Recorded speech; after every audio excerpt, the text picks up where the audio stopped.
Today, we are doing a 2-round 2026 NFL mock draft. Let's get right into this. We have a trades mock draft coming later this week, but this is going to be no trades. So that's a big little asterisk. If you guys are new, feel free to like, comment, subscribe. I do content like this nearly every single day. Below my face is my board. It is not predictive. These are the players I love in the order I love them. Remember, steals always happen outside of the first round, so don't try to act like it's impossible for these players to be good. But let's get into this. Love you guys. Show support to the Patreon if you want to see over 290 of these players, including keeping it up to date with the guys who are deciding to declare versus return. Feel free to join the Patreon. You get that, all my evals, as well as an extensive week-by-week breakdown of the players who did well versus not. So let's get into this. Number 1 overall, New York Giants. This is 100% going to be traded, but the more we're seeing a disparity between the teams at the top that need quarterbacks, we can discuss the Cleveland Browns. I know there's a Shadur cult, but at the end of the day, the organization doesn't really love him.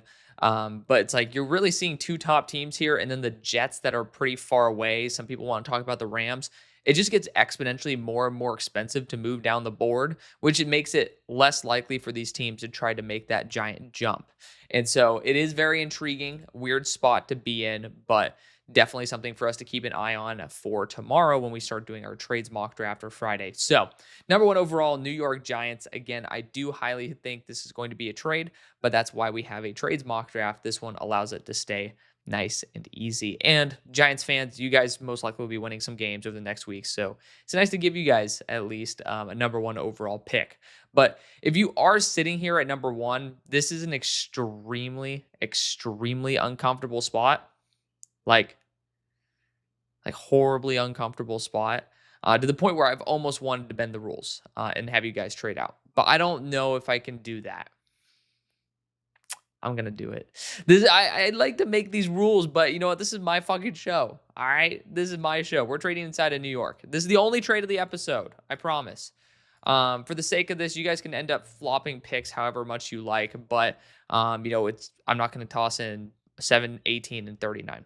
Sorry, not going to happen. If you want to toss in future 1s, future 2s, and yes, technically Dallas has one that should be here, go and do it. It's a 2-round mock draft. It's not going to affect it. And again, only exception in this mock draft is this trade right here. The Jets moved up to number 1 to select Fernando Mendoza, quarterback out of Indiana. Again, rest of the episode, we're going to fly through it. We're not going to take too much time, but, again, no trades outside of this just because it was so improbable. I'm not taking Jordan Tyson or Carnell Tate number 1 overall. It's to the point of ridiculous odds for that to happen. So number 2, Las Vegas Raiders. This one's going to be quick and easy as well. It is Dante Moore, quarterback out of Oregon. He's young. He has a ton of room to grow, but he still is extremely poised. He has good foundation pretty much in every skill set, and he's growing week by week. So both of the top quarterbacks here in Mendoza and Moore have been relatively hotter as of late. Mendoza did have a slip up versus Purdue, but on average versus the games, versus the teams that matter, I think he's done a very solid job, including beating Ohio State with 3 big time throws. So it looks like there's a solidified top 2. I did reevaluate Ty Simpson. I think those of you guys who watch him on TV absolutely blast him for the right reason. However, I do think he's getting disproportionately hated on, by a significant margin. If you end up actually watching the coaching tape, which again, if you're watching on TV, there's no reason for you guys to understand this. The wide receivers, I think, are doing a shitty job in Alabama. I see them jogging on half of their routes. I see them not tracking the ball properly. There's certainly some times where I'm like, okay, Ty, you're fucking up, bud. But I'm just going to be honest. There are a lot of times where I think it's on the receiver, not on Ty Simpson. And again, Ty needs to get a bit better under pressure. This past week versus Georgia, the dude was under pressure all the time, and it was bad. Forgetting who number 4 is, but that guy was an absolute liability this past week. And again, I graded this game in its entirety. It was not pretty for Ty, but I can guarantee you it was not as ugly as people think it is. So just got to throw that out there. That's why Ty Simpson's grade is updated. He is my number 14 player in the class.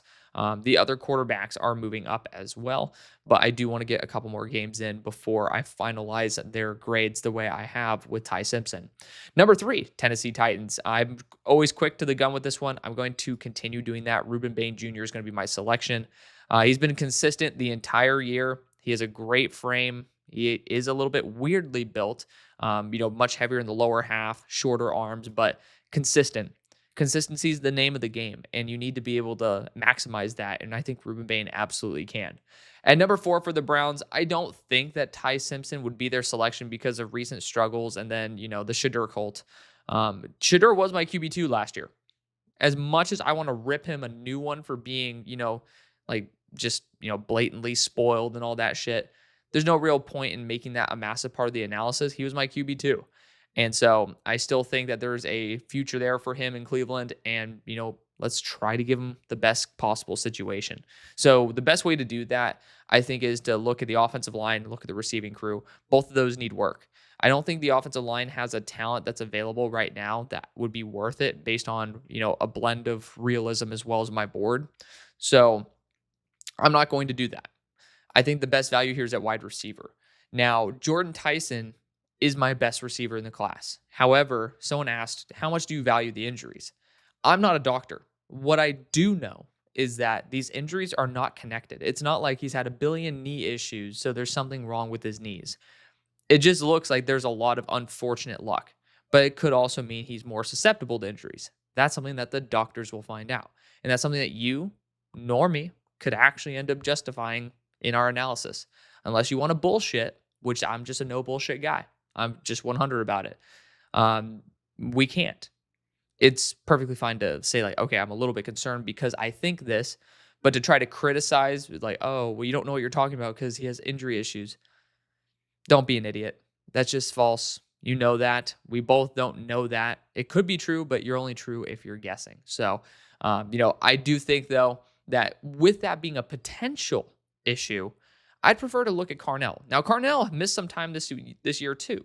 I'm not saying that's going to be something that's a big ding for him because he's come back and he's been very reliable. But he is someone who's used to Ohio weather. He is somebody who is used to taking hits like that. And he's also someone who's been more reliably healthy. And in a very close race, this could end up being the guy who comes out on top. Carnell Tate goes at number 4 to the Cleveland Browns. Number 5 for the New Orleans Saints, we're going to go Arvell Reese here. I've been doing it. I'm going to continue doing it. It's just a quick and easy move. If we're going to continue over-explaining every pick, I love being able to discuss all this stuff with you guys. I think in trades mock drafts where, the first round's its own video, and then we get, of course, talk about rounds 2 and 3 is more of like a fun exercise, but that's where I feel a lot more comfortable sitting down and being able to really flush things out. But if you guys want me to go deeper on a particular player, by all means, it's what the comment section is for. I also end up picking up when you guys need more information, and that's when I end up putting it in the video. But Arvell Reese has been talked about ad nauseum. He is going to be someone who plays as an edge rusher in a Brandon Staley 3-4 system, and, it just adds up. Talent's there. It just feels right.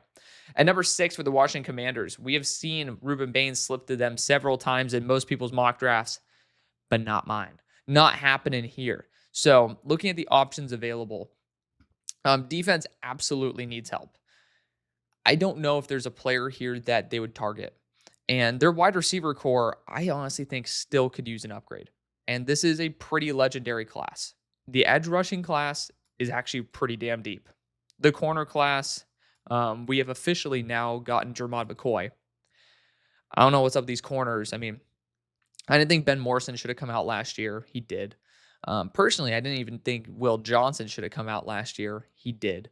And then, of course, a corner that ends up not even playing this year comes out. Again, not really sure why. People are always like, oh, I think they should because they're, what if they end up slipping to the second round next year? Deep down, I'm like, good. They should. If they are not good enough, why the hell are we excited for our teams to reach on a player?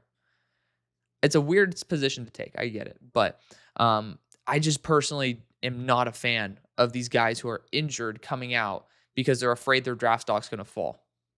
You're making $1 million anyways. If you're that stupid with your money to where you can't manage that, I'm sorry, you deserve to go broke. I hate to say it. If you're given millions of dollars and you're just stupid with it, like, it is what it is. That's what this college football NIL stuff does. It gives kids the opportunity to kind of just continue staying in college, being able to play, and then, not really force their way to the league. And, when people are saying, oh, Garrett Nussmeier should have come out last year, Drew Aller should have come out last year, unless they developed in the NFL, thank God they didn't. Do you want your team spending a first-round pick on those guys? I don't think so. So why are we trying to celebrate when players come out early when they shouldn't? Just gonna throw that out there.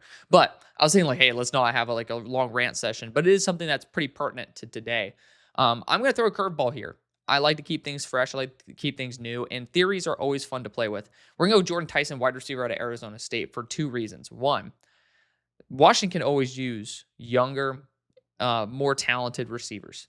It's never a bad idea to invest in your offense. But secondly, and more importantly, we just took the one weapon away from the Giants that would really, really put them over the top. So, that definitely was a huge, huge ding, but it did make me feel very comfortable going after a pick that a lot of Giants fans have been begging me to do, and that's Caleb Downs, defensive back out of Ohio State. He's the best player in the class, in my opinion. I mean, just game over game, this guy has just been the most reliable player the entire time he's in college. I mean, not many players get to go to multiple systems at top schools and end up being the best player on the field every single time. I think Caleb Downs is a stud. I think he's going to continue being a stud. And I don't think there's a downside to taking him. And with the way that the board fell, I don't think there's much of a risk with you guys having that second pick. Again, the only trade I've ever done in a no trades mock draft this year. Number 8, Arizona Cardinals.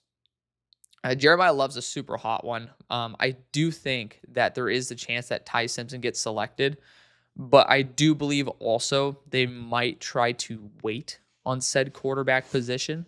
Like, I know NFL scouts really like Ty Simpson more than the masses. That's the biggest thing for me. Like, I'm hearing, Todd McShay, who knows a lot more about the inner workings of these organizations than we do, and they say they love Ty Simpson. They do. I mean, like, Ty's not necessarily having the best stretch of his career, but I can guarantee you this. He has gone up against a lot of very, very good defenses. And for someone who doesn't have a lot of experience, he's showing a lot of production versus top-end defenses. And his wide receivers are not tracking the ball very well. I mean, you know what? This is actually interesting. I don't know. Let's look at this between the quarterbacks here. The drop rate. So 8.6%, because I'm not a huge fan of how I've seen the wide receivers play out there for Alabama. Let's look at the top groups here. So 6.2% drop rate for Dante Moore. So that's a massive difference right there already. 25% difference. You might say, like, Alex, it was 2. It's a quarter, like 25% more or less drops from Ty Simpson to Dante Moore. Fernando Mendoza, 2.6%. So let's just be real here, guys. I mean, Dante Moore played with pretty much a backup receiving crew as well for a part of this year. Ty Simpson's numbers, if you want a box stat watch or box score watch, just going to be honest, probably should take that into account. So near 10%, 1 out of every 10 passes he throws is dropped. I'm going to go Ty Simpson here. It's a team that's looking for a new leader at quarterback. You're not even playing Kyler for the rest of the year. And you know what? At number 8, it's not in the top 5. And you might say, Alex, it's the top 10. It's still a pretty big deal. And it absolutely is. But you look at the traits Ty has, and you look at the reasons why he's failed. It's double clutching, so not trusting himself, which is a big issue. But that's something that could work out over time. You're in a system that you're comfortable with. You start getting finally comfortable throwing the ball.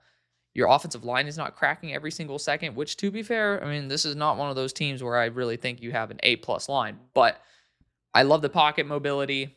I think that he's an average athlete. I think he has a really solid arm, and I think that his big-time throws are spectacular. And when he's in rhythm, he's awesome. My biggest issue the entire year is it looks like he's making the perfect decision, and he just waits a little bit too long. Almost like he has to verify that what he's seeing is correct. And so I think that there's a very bright future for Ty Simpson. I think people are shitting on him way too early. And you know what? If that's you, power to you. You're entitled to your opinion. But I'm just going to be honest. I don't see it. And if I'm also the Cardinals, I don't want the Rams to get a shot at this guy. Because if the Rams are staying there at number 9, I'm taking them. So you're not only taking a quarterback for yourself, but you're also taking it away from the Rams, who don't even have to give up anything for a top option. Number 9, Los Angeles Rams. Jeremiah McCoy is officially in the pool. However, I'm not going to be taking him this high. You know why? Because he hasn't played. And if we've seen anything, this is not Jeremiah McCoy is a good corner. He is not on the tier of Derek Stingley. Like, I don't know why people have this, again, it's a pretty weak class at the top. But people have this notion that Jeremiah McCoy is like a top 10 player. We haven't seen him for a year. He tore his ACL. It's not like, oh, he took a year off because, there was something going on. No, the guy tore his ACL. It's at an extremely volatile position. He already had some relative speed concerns. Ryan Williams was making some legitimate separation on him that he could not make up. So there's some issues there that someone like Derek Stingley did not have. I don't understand why it's that much of an issue or that big of an issue for us to discuss that. But I do still think that Mansour Delane's the top corner of the class. Some people want to say like, oh, he has short arms, and he does. He has 10th percentile in arm length, but that's never been an issue for him. You're telling me 11 forced incompletions, tied 31st in the entire country as a boundary corner on LSU that people do not target is indicative of somebody who is just, not good enough to get his hand in the ball in the passing radius. I'm sorry. To me, that's a pretty large fallacy. Like, we all say it's not about the size, it's about the motion of the ocean. Why are we not applying that here? Like, we've seen corners with extremely long arms who just cannot do jack shit in terms of coverage. Why are we overcomplicating it? I think if Mansour continued being beaten in contested catch scenarios, we have a reasoning why, but we don't have one. That's the sad thing, and people want to pick on him for that. It's understandable to say, hey, I'm going to call this out, but then people say, oh, it's not a good pick because he's a slot-only corner. You look like an idiot. I hate to say it. You look like an idiot when you say that. Someone who's been the most lockdown boundary corner in the entire country, going up against a lot of receivers who have better arm length, better catch radius. The proof's in the pudding. I don't get that. I mean, people genuinely get on my nerves when they start saying stuff like that. But at number 10 for the Cincinnati Bengals, part of me wants to go offensive line here, just continue bolstering it and just see how that ends up working out. The player that I'd go after right now is CeCe Mauigoa or Spencer Fano. The thing with Mauigoa is that you're pretty much kissing him right to the inside, and at number 10, or kicking him, excuse me. I was saying kissing him goodbye from tackle to guard. Because you look at the tackles for the Bengals, measurables are a thing. Technically, Fano as well. Both those guys, not really ideal in terms of arm length. It's a weird spot to be in because this is another spot where I would definitely be open to trading out of this spot. The edge rushers don't add up in terms of what the organization normally looks for, but I do think round 2, you should be 100% open to that. I do think that you're in just a very uncomfortable spot. Corner is an option. It's just a weird spot. I really don't like how the Bengals are situated here. But if you can end up solving an issue for the long haul, I don't think it's a bad idea. Again, we've already taken Caleb Downs. The easy options, Mansour Delane, Caleb Downs, these are the easy choices for us. Honestly, I think I'll just go Peter Woods. Going best player available is rarely a bad idea.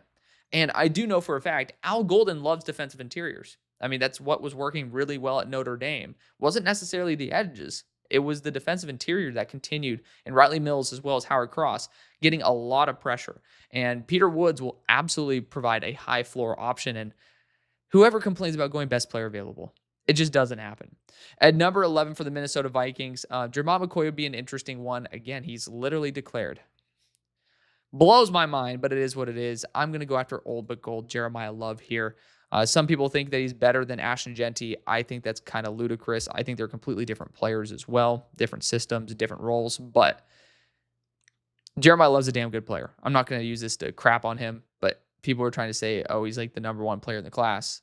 I can't see that. I want to see it, but I can't see it. Number 12, Miami Dolphins. Mekhi Lemon, Jermon McCoy, those are the ones who really do lead the list right now. Wide receiver wise, if you guys have not caught on, Chris Bell apparently tore his ACL right in front of me when they played SMU. It just got discovered apparently or released today. But yeah, Chris Bell, ACL tear, will not be going round 1, which makes these wide receivers even more coveted because there's a big drop off after the first group. It's still a good class overall. You're still going to be able to get guys in round 3, round 4, round 5 that can make a difference. But I can promise you this. They're not going to be worth the top guys. And this is a team here in the Dolphins that just needs to hit on something. Mekhi Lemon has some almond rod to him. I mean, I know somebody who gave him a worse version of Puka comp. There is a lot of respect thrown around with Mekhi Lemon's name. And he's not 5'8". He is 5'11". It's not like this is like some type of stub on your team. And yes, some people will say Mekhi's going to be wide receiver 3. Whoever complained about having a legitimately solid starting lineup of receivers? Nobody. And wide receiver is expensive. We're going to go Mekhi Lemon. The value adds up. I feel comfortable with him. And so we're going to take him there. At number 13 for the Baltimore Ravens, oh, it's a weird spot. Who's best player available is like really the question you always ask, because that's what Eric DeCosta does. He doesn't like to reach. And honestly, there's not really many that I feel super comfortable with. I do think you could talk about David Bailey if the off-field questions like kind of work themselves out, like a solid quality pass rusher. Keldrick Falk, high floor. TJ Parker officially declared. He's someone who I really like. And honestly, I could totally see for the Ravens. He has a good frame. He has a solid run defense foundation while still being an effective pass rusher. And recently, he had a 4-sack game, so he's coming off a pretty red-hot end to the year. I actually think that's what they do. They're going to go after the ceiling of TJ Parker. I know some people who think of him as like a day 2, like a late day 2 player. I can't get on board with that. Again, everyone's entitled to their opinion. I respect everybody's like what they want to go after. But for me, I mean, I was a TJ Parker skeptic coming into the year. I was not one of those who had him very high at all. I think he was the edge 11 or 12 for me. So this is coming from somebody who is a little bit more of a skeptic. I think he's a very, very good edge rusher who's progressed a lot, who has a lot of promising traits. And if you have someone who could develop defense, it's a good guy to go with. 14 for the Chiefs. I think Jamal McCoy is right up their alley. Corner's expensive, corner's hard to find, and corner's not necessarily something the Chiefs will need to deploy instantly. I do think that Kenyon Sadiq's going to be an intriguing option. However, I think Jamal McCoy is a perfect fit. Fit matters a ton at the defensive position, or on the defensive side of the ball, especially at the cornerback position. If you're in the wrong system, you see guys who go from all pro to basically nothing in a season. And I think Jamal McCoy is in the perfect spot. He kind of is a better version of Noel Williams. It's a pretty good comp saying he's an elite version of Noel Williams. So Jamal McCoy goes at 14 to the Chiefs, officially declared for the draft. 15, Dallas Cowboys. Part of me just wants to go Sonny Styles because that's the pick there at 16. It's no longer too high of a pick for him to go this high. I don't think Sonny Styles is necessarily foolproof by any stretch of the imagination. I think he's a very, very good player. I will say, though, I think right tackle is wide open. And Spencer Fano being here, it's rare. We don't see it. We're going to take Spencer Fano to be the right tackle of the future there. No option for him to be a guard. So, I mean, I still had him graded. His grade right now, I think, is like a 78.25, and it's boosted because of tackle value to an 80.25. There you go. You guys get to see the numbers behind the scene. This is just numerically organized, highest to lowest. I don't bullshit anything. Like, this is just the order. I can't move guys up and down because I think it's disingenuous to my grading system. And, if something's wrong with it, should probably change the grading system, not just lie to you guys about where guys are. I think you guys respect that. But regardless, Spencer Fano as a tackle, still graded very highly, a little bit higher as a guard. But at the end of the day, he is somebody who is well within this range. 16, Carolina Panthers. I'm looking at Keldrick Falk as a possible option here, but it just looks like all roads lead to Sonny Styles. And with the edge talent in round 2, I don't really worry about this too much. We're going to go Sonny Styles, linebacker out of The Ohio State University. Just a high-quality linebacker. This is an organization that really does value its linebacker play. Luke Kuechly was a core part of this organization and the face of the franchise for a notable amount of time. So getting high-quality linebacker play is paramount, especially for this org. Number 17, Detroit Lions. With Keldrick Falk here, I find it very interesting because you can kind of kick him inside and, use him all over the place.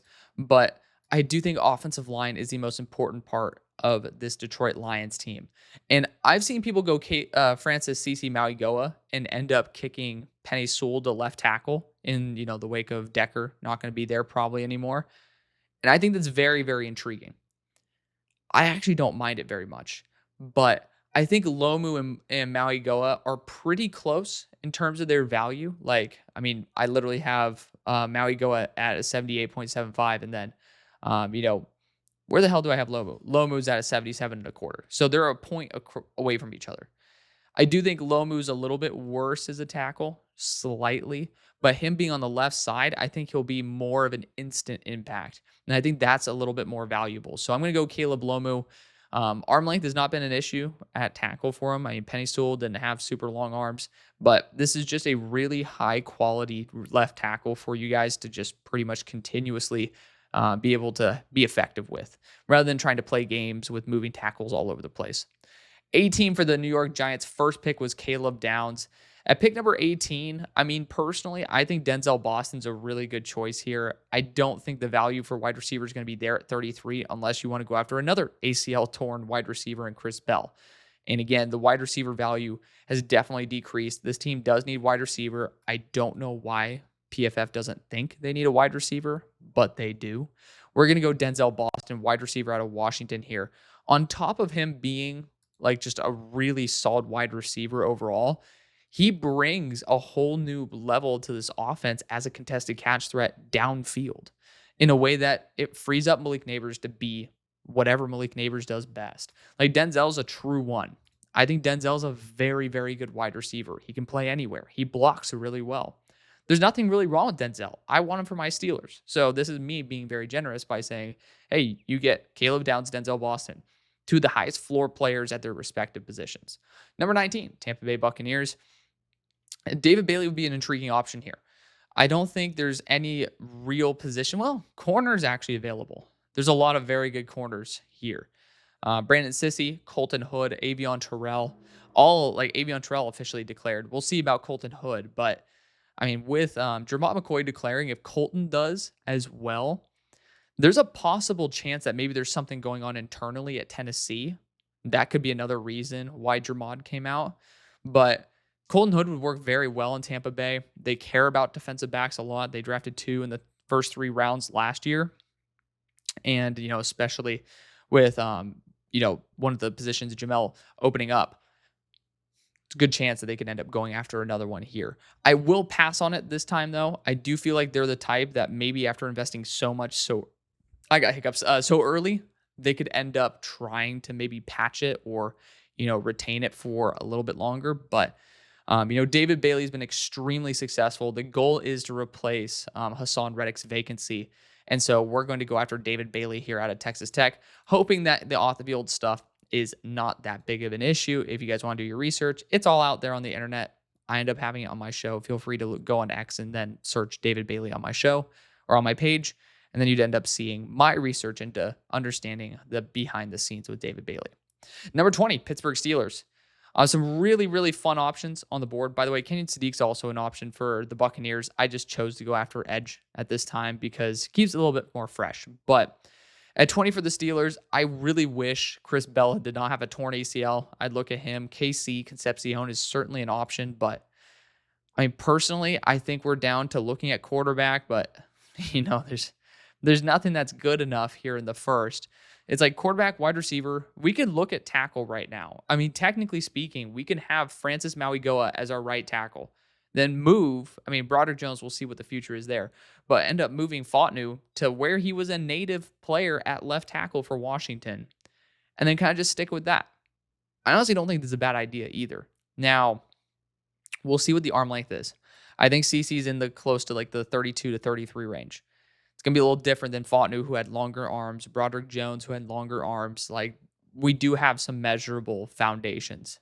But I do think also we need some interior offensive line play for the future. So if CC has to kick into guard, I don't think it's a bad option here at 20. I think he's a very, very good player that deserves a shot. I think we're just going to go best player available with Francis Mauigoa, whether that ends up, officially putting Fautanu to left tackle or ends up having Mauigoa to guard. Either way, I think the value is worth it, and it's a good little twist. It's a nice little twist compared to what we normally do. 21 for the Philadelphia Eagles. I'm running Kenyon Sadiq in. I know Marina's going to rip me a new one on this one, but you know what? It is what it is. He's a dynamic super weapon. He's 245 pounds, which is just under what the usual threshold is for the Eagles, but at tight end, you guys need the help. You guys need a weapon for the future, and Kenyon Sadiq's a damn good blocker, especially for his size. Now, is he going to be a Miles Kitzelman level blocker? Is he going to be an Eli Raridan level blocker? No. But I do think he's going to be serviceable enough, and he tries and works his ass off to the point where it's worth the selection there. 22, Houston Texans. I think we've just kind of gotten used to Vega at this point, and it's the right move. It's him or Proctor.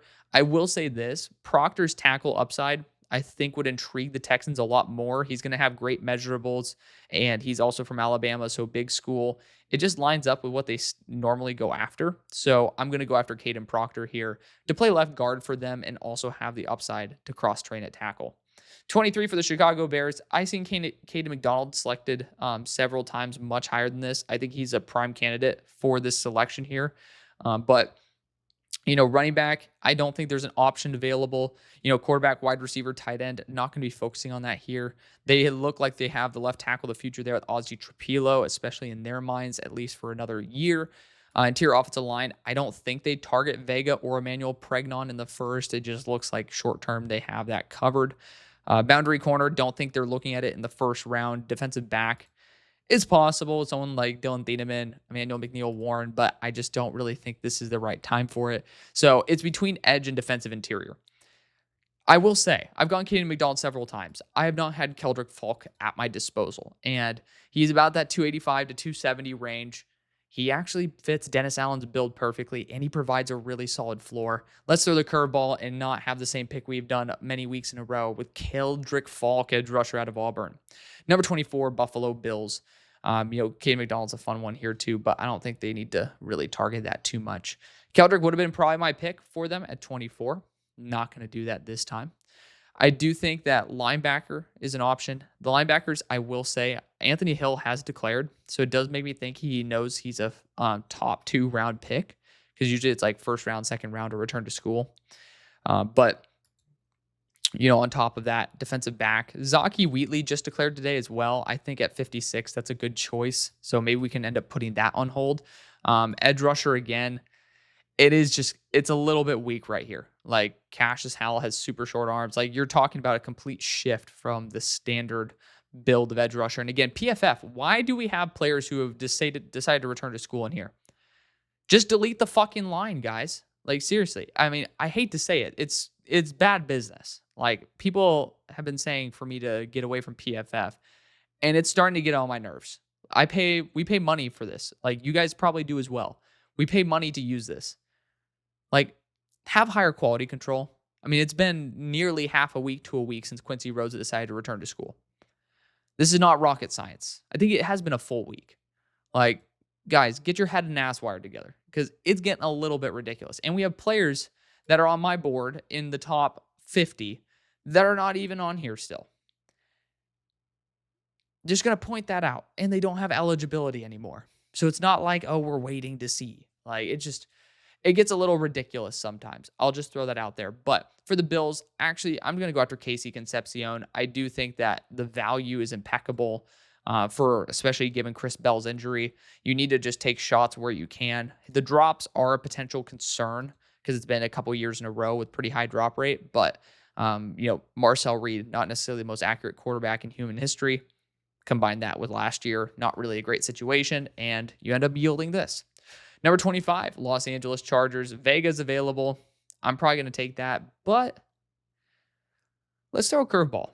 I'm tired of doing this. Let's go Caden McDonald, nose tackle of Ohio State. Their offensive line's ass. Don't get me wrong. We're going to fix it. Believe me. But sometimes if you see the value of a young, super high ceiling, high floor nose tackle, you just take them. Because, let's just think about it. That's someone who will impact every single down. Like, you are not going to get away from him unless you're doing a toss to the outside.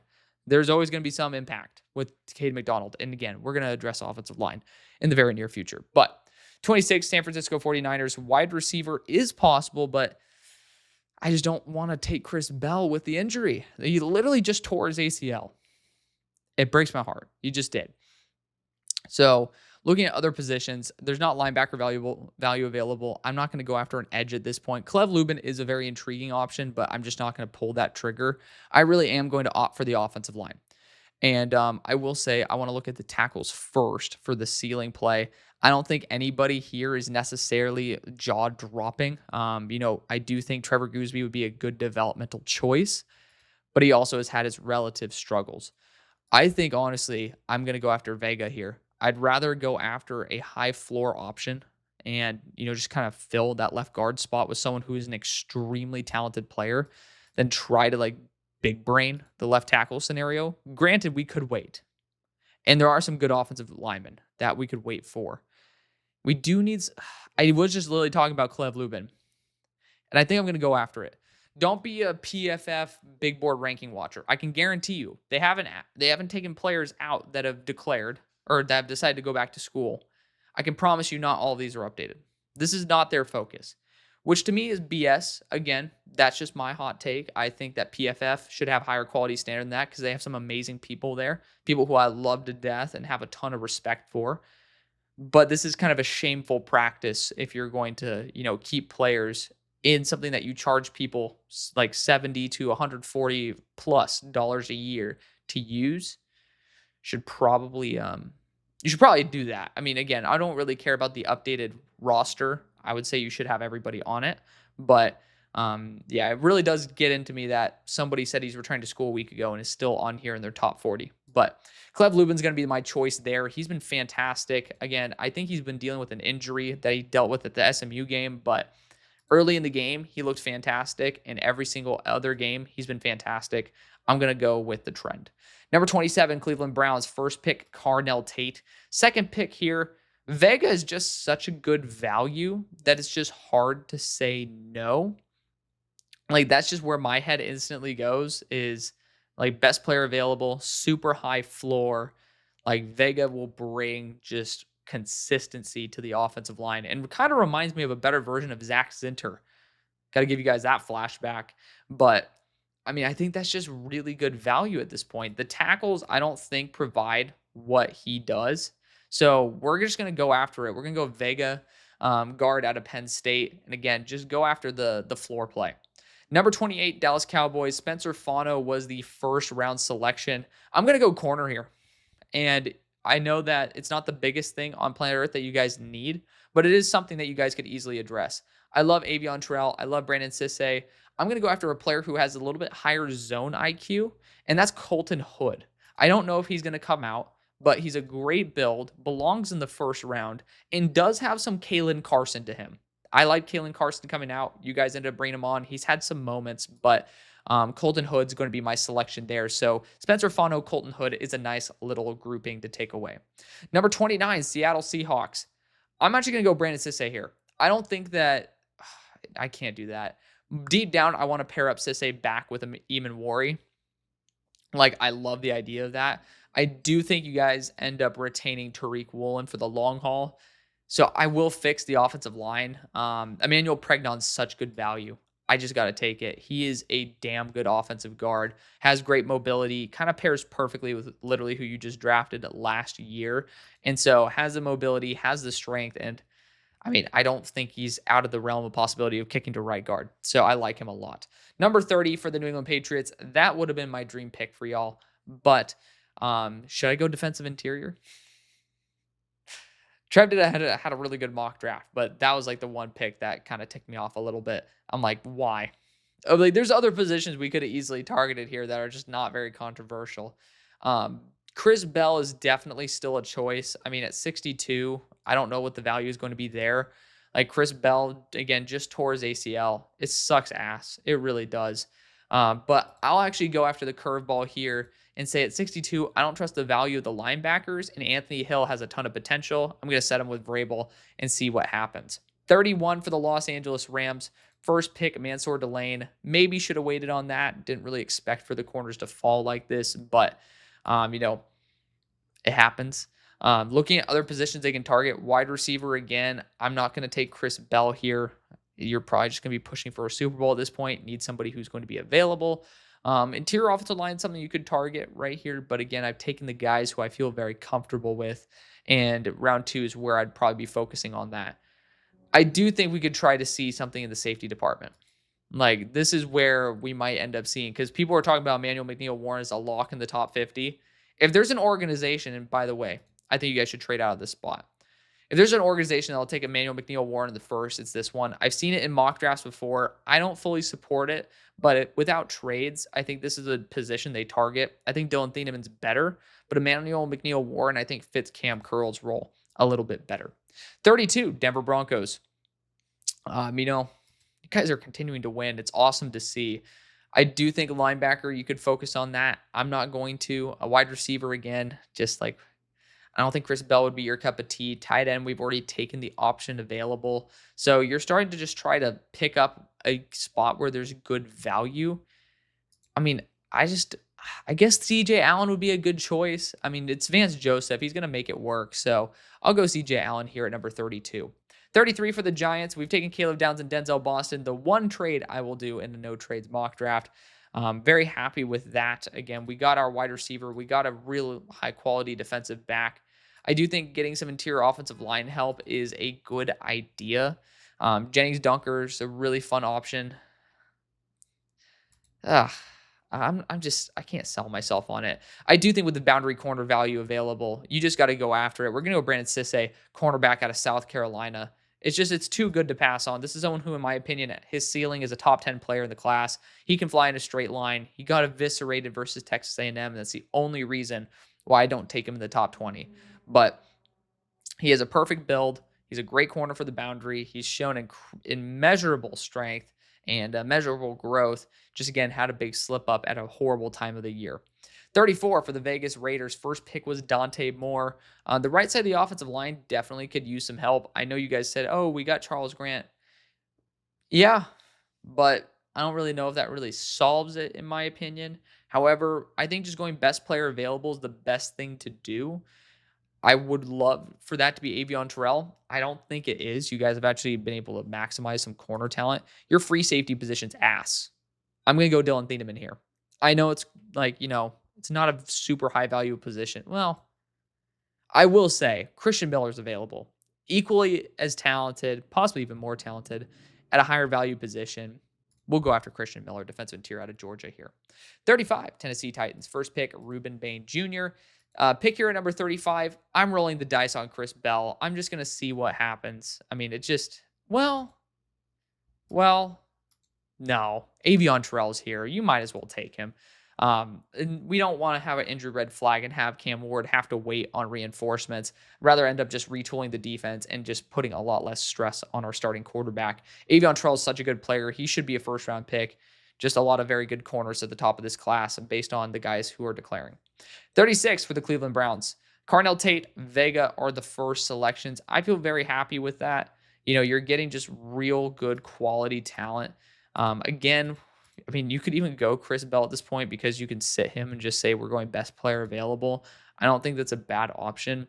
Outside of that, I mean, I don't really think this team has massive issues. Well, honestly, Trevor Goosby's not a bad choice. Sit him and develop him for a little while and then end up being able to have him take over. With the tackle situation being so in flux, I'm actually going to take the shot on that. You have a high floor guard, take a high ceiling tackle. And, you've ended up retooling your offense very, very well. 37, New Orleans Saints, first pick, Arvell Reese. I think the guard position's a huge issue, but this is also a team that I think can invest in the long haul. I'm going to rock Chris Bell here and just take the ACL tear and all. This is a player who should be a top 20 player in the class. You're taking him here for a low cost in round number 2. 38 for the Houston Texans. First pick was Caden Proctor. Second pick, I've gone Jennings Dunker so many times. I think Jennings Dunker is probably the best pick you can ask for, but I'm not going to do that this time. We want to try to keep things fresh, keep things rotating a little bit. And, looking at the way we can do that, Jadarian Price is a choice. I know people really, really like that. But, I mean, Amari Washington, developing him is certainly a choice as well. Defensive interior has always been the position to target. This team continues to replenish defensive talent at a very solid rate. I like it a lot. Defensive back-wise, I do think you can look at Dylan Thieneman here.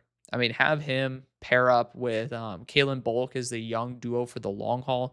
AJ Halsey's in that mix. Zaki Wheatley's in that mix.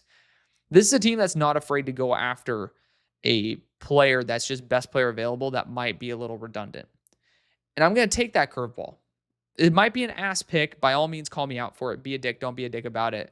I'm going to go best player available. That's Dylan Thieneman, defensive back out of Oregon.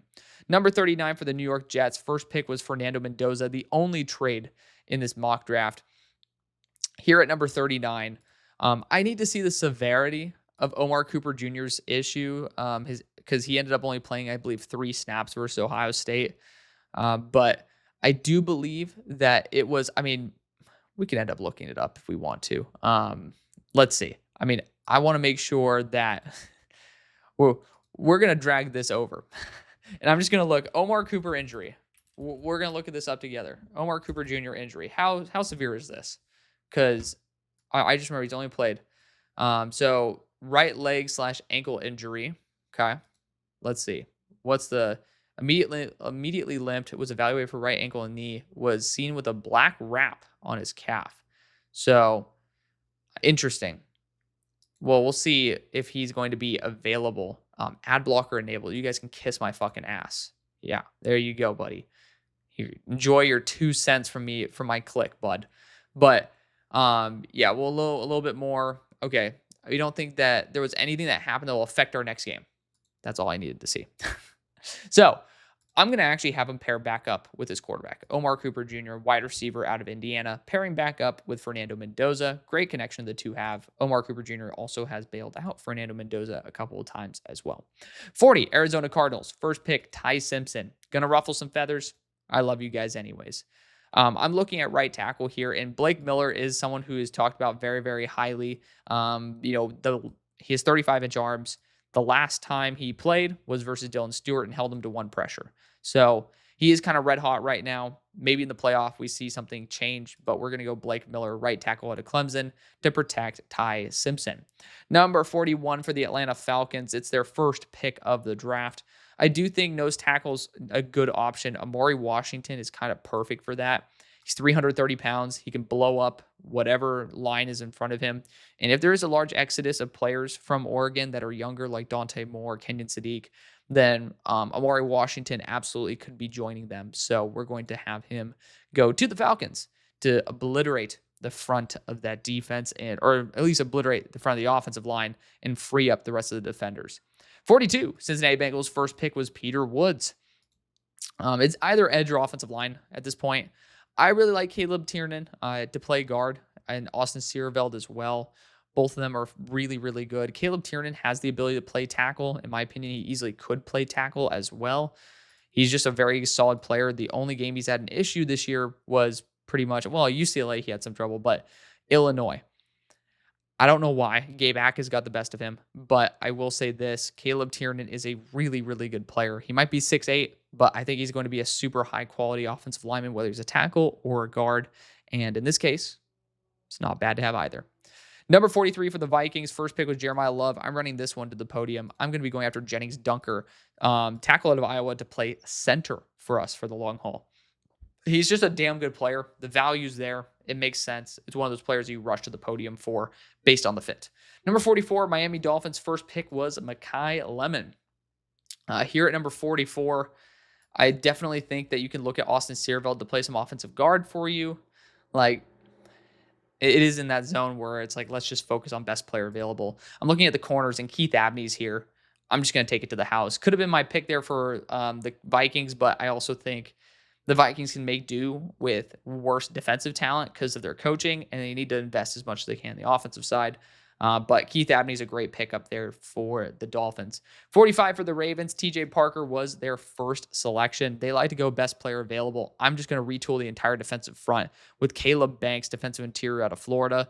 The dude's an absolute freak, over 35-inch arms, 330 pounds. He's just, like, when healthy and in the right system, this guy could be absolutely game-changing. 46 for the Chiefs. First pick was Jermod McCoy. Here at number 46, Jadarian Price is an option. I do think, though, that Brashard Smith could have a little bit more of a role overlap there. I'd prefer to help out. The offense definitely does need some help, but defensively, there's still some very good options. Again, PFF, please take Quincy Rhodes out of your mock draft simulator. It is kind of getting a little old. There's Malachi Lawrence here. There's Zion Young. Zion Young works really, really well because of the fact that he is a balanced edge rusher and he's in the state of Missouri. just kind of adds up for a team that needs a bigger pass rusher for Spags defense. So we're going to go after Zion Young. 47, New York Jets, Fernando Mendoza, Omar Cooper Jr. I like having a nice little 1-2 duo. Let's look on the defensive side. Defensive interior wise, there's nobody really available here. There is Lee Hunter, and I like Lee Hunter a lot, but I don't really think that's the type of player that they're trying to target at the moment.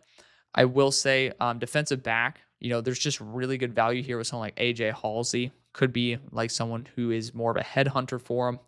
Like, we already addressed pretty much all the offense. You could go crazy, go Jadarian Price, and basically have your Breece Hall of the future. I don't think it's a bad choice. You guys can easily do that. Like, edge rusher, you can talk about a possible future there. But, ooh, this actually just kind of came out of nowhere. Normally, I know exactly what to do. I actually might go for the curveball here because Lee Hunter is starting to pop up on a lot of people's top 50s. I'm glad he's been in the top 50 for me for a while. Of course, there's players who are still being updated and such, but Lee Hunter is number 33 on my board. He's going to get dropped a little bit. He's a bit more out of shape, but I will say he'll probably end up being top 50 to 60. Lee Hunter, nose tackle / defensive tackle out of Texas Tech. Number 48, Carolina Panthers, first pick, Sonny Styles. There's a reason why I do that. It's because the edge rusher class just falls like this.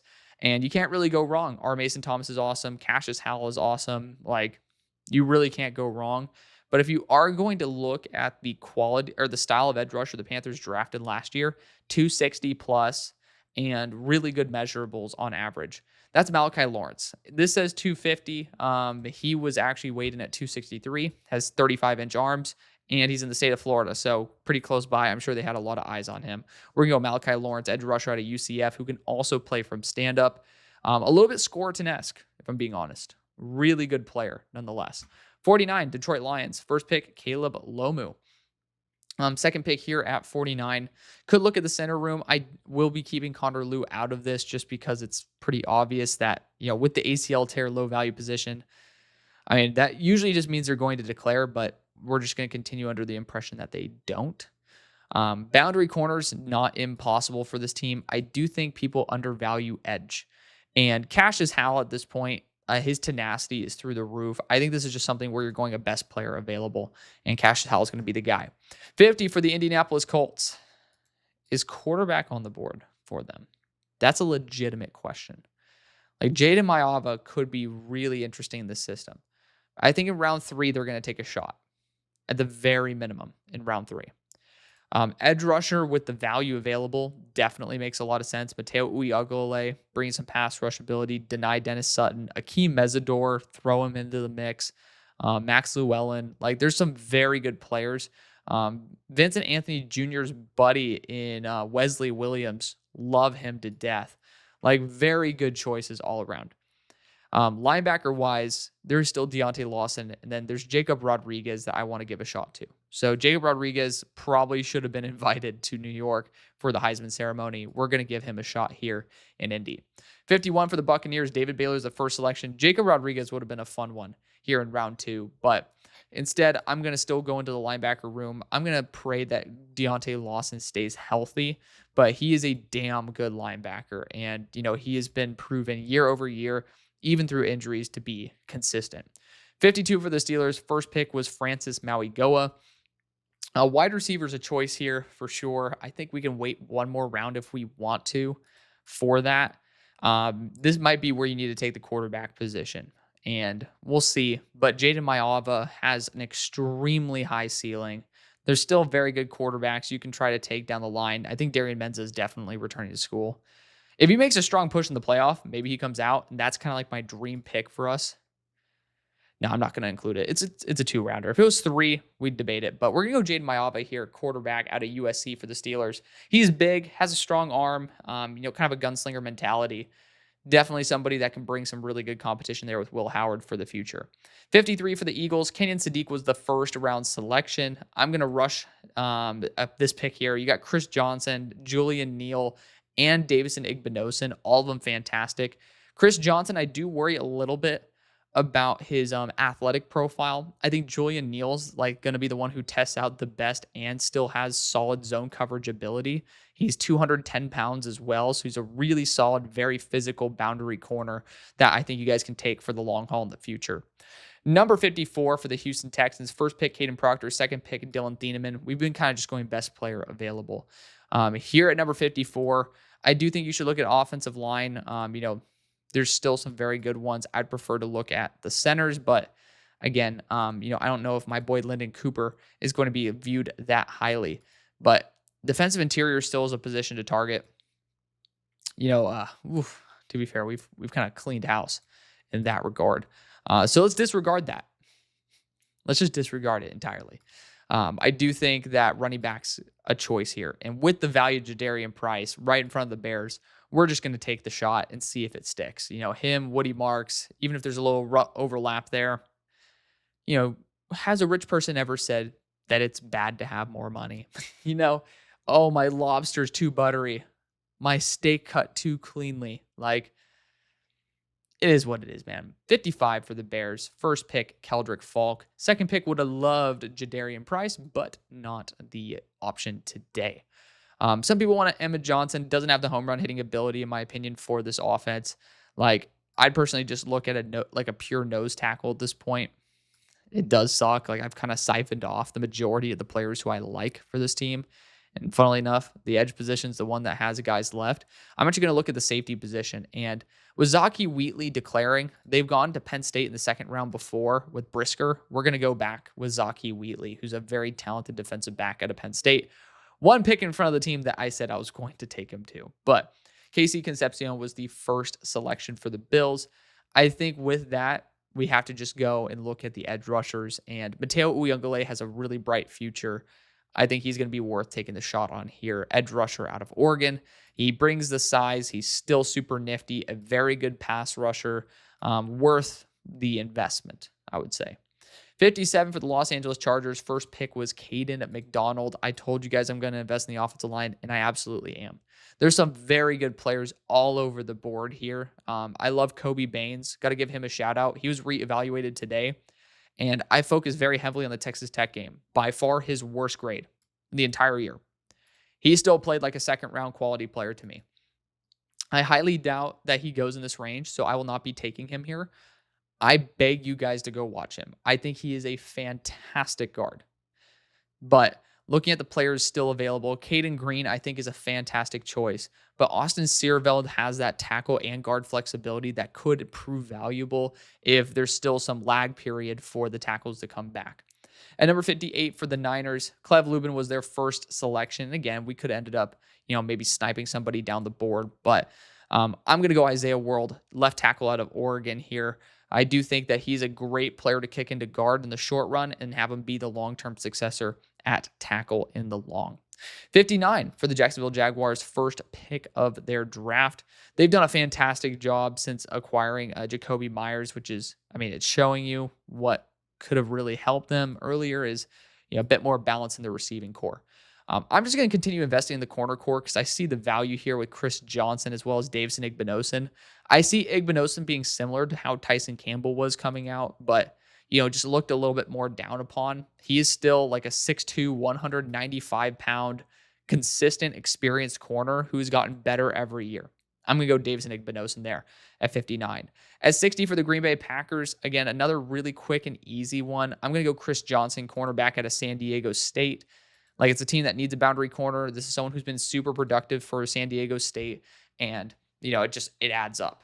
61, Seattle Seahawks. First pick, Emmanuel Pregnon. Here at 61, I'm running this one as well to the podium. I'm going Jacob Golday, linebacker out of Cincinnati. He is 6'4", 240, flies in a straight line. And if there's anybody who I think could maximize the value of a freak athlete at linebacker, it is Mike McDonald. Number 62, New England Patriots. First pick was Ant Hill. Second pick, I'm going to look at that guard position and see if we could end up kicking our beloved Jared Wilson to center. I think Caden Green would be fun. He also can play tackle. Looking at the other players here, Carter Smith's a very intriguing one. I think he fits the Patriots very well, but I'd prefer him in round 3. So it'd be Caden McDonald if we're going to do that move. Honestly, I would just say wait till round 3 for that. The value at edge is impeccable. There's so many good players you can take. And I'm going to go after someone who not many people like to go after. but somebody who I think deserves it a lot more than what he gets credit for. Akeem Mesidor. He's been kind of the rock for Miami outside of Ruben Bain, and Ruben Bain is not the only one who gets a lot of attention. Akeem Mesidor kind of pops a little bit more in person. I mean, it's coming from my eyeballs, so we're still seeing how much that matters. But he's somebody who brings an incredible size profile. It says 280. He's in the 270 range, but he's a freak athlete. Has really good quick moves. He's an experienced player and has been just rock solid the entire year. You got to take a shot on someone like that eventually. 63 for the Rams. First picks Mansour Delane, Emmanuel McNeil Warren. This one's going to be quick and easy for me. I want to get the deep threat ability of Chris Brazzell in this offense. And could have been my pick there for the Patriots, but I still wanted to be able to change some things up. And Chris Brazzell with Matt Stafford sounds amazing. 64 for the Broncos, and ending off this draft, they had CJ Allen in the first, and I'm going to go Jeremy Bernard here, wide receiver out of Alabama here at number 64, because he provides a really good foundation. They tried to make a trade for, if I'm not mistaken, Jalen Waddle at the trade deadline. Not saying that's the comp, but it's very clear that they can see firepower being a position to try to upgrade. So let me know what you think. Thank you so much for watching. Showing the love you always do. I'll see you later. Peace.